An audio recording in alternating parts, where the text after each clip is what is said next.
friends, welcome to Aishu Lifestyle. என்னோட channel உங்களுக்கு பிடிச்சிருந்ததுன்னா லைக் பண்ணுங்க, ஷேர் பண்ணுங்க, ப்ளீஸ் கமெண்ட் பண்ணுங்க, சப்ஸ்கிரைப் பண்ணி என்கரேஜ் பண்ணுங்க. ப்ளஸ் வாங்க வீடியோக்குள்ள போலாம். இன்னைக்கு சிக்கன் கிரேவி எப்படி செய்யறதுன்னு பார்க்கலாம் வாங்க. ஃபர்ஸ்ட் தேவையான பொருள் பார்க்கலாம். நான் 1/2 kg சிக்கன் எடுத்துர்க்கேன். வெங்காயம் எடுத்துர்க்கேன், 2 வெங்காயம் எடுத்துர்க்கேன், 2 தக்காளி எடுத்துர்க்கேன், 2 ஸ்பூன் இஞ்சி பூண்டு பேஸ்ட், தனி மிளகாய்த்தூள், சிக்கன் மசாலா, மஞ்சள் தூள், தேவையான அளவு உப்பு, பட்டை, லவங்கம், கிராம்பு, சோம்பு எடுத்துருக்கேன். ஃப்ரெண்ட்ஸ் வாங்க வீடியோக்குள்ளே போகலாம். எண்ணெய் ஊற்றிக்கலாம்.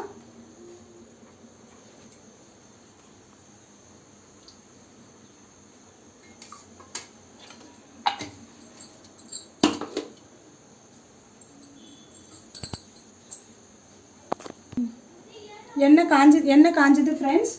இப்போது பட்டை, லவங்கம், கிராம்பு, சோம்பு இதெல்லாம் போட்டுக்கலாம். அது காஞ்சதும் வெங்காயம் போட்டுக்கலாம். அதுங்க கொஞ்சமாக உப்பு போட்டுக்கலாம். அப்போ தான் வெங்காயம் சீக்கிரம் வதங்கும்.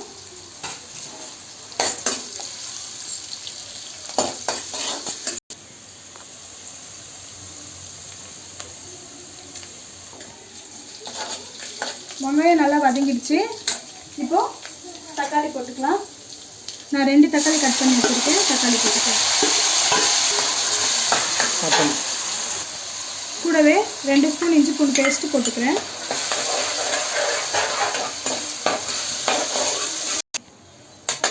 இப்போது தக்காளி, வெங்காயம் எல்லாம் நல்லா வதங்கி வரட்டும். நம்ம மூடி போட்டு வெயிட் பண்ண. தக்காளி நல்லா வதங்கிடுச்சு. இங்கே பாருங்கள், கிரேவி கன்சிஸ்டன்சிக்கு வந்தாச்சு.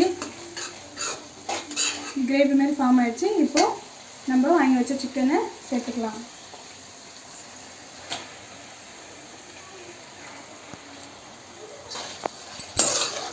இப்போது நல்லா அதை கலரிக்கலாம்.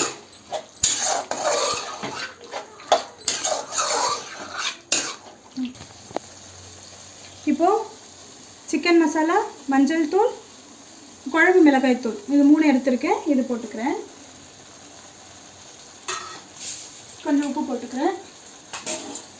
இப்போ நல்லா கலந்து விட்டுக்கலாம். கலந்து விட்டுட்டு மூடி போட்டு ஒரு 5 நிமிஷம் விடலாம். அப்போ தான் சிக்கனில் இருக்க தண்ணி எல்லாம் வரும். அப்போ நமக்கு தேவையான அளவு தண்ணி பார்த்து நம்ம ஊற்றிக்கலாம். மூடி போட்டு ஒரு 2 நிமிஷம் இருக்கட்டும். 2 நிமிஷம் ஆயிடுச்சு. இப்போ பாருங்கள், இந்த அளவுக்கு தண்ணி விட்டு வந்திருக்கு. இப்போ தேவையான அளவு தண்ணி ஊற்றிக்கலாம்.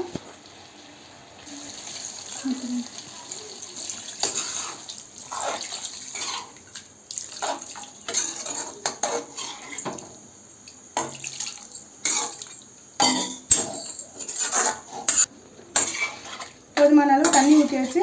இப்போது உப்பு காரம் செக் பண்ணிக்கோங்க. உப்பு காரம் உங்களுக்கு இன்னும் கொஞ்சம் தேவைன்னா இன்னும் கொஞ்சம் போட்டுக்கோங்க. இப்போ நான் கொத்தமல்லி தூவிக்கிறேன். மூடி போட்டு ஒரு 10 நிமிஷம் வேக வச்சுக்கிறேன்.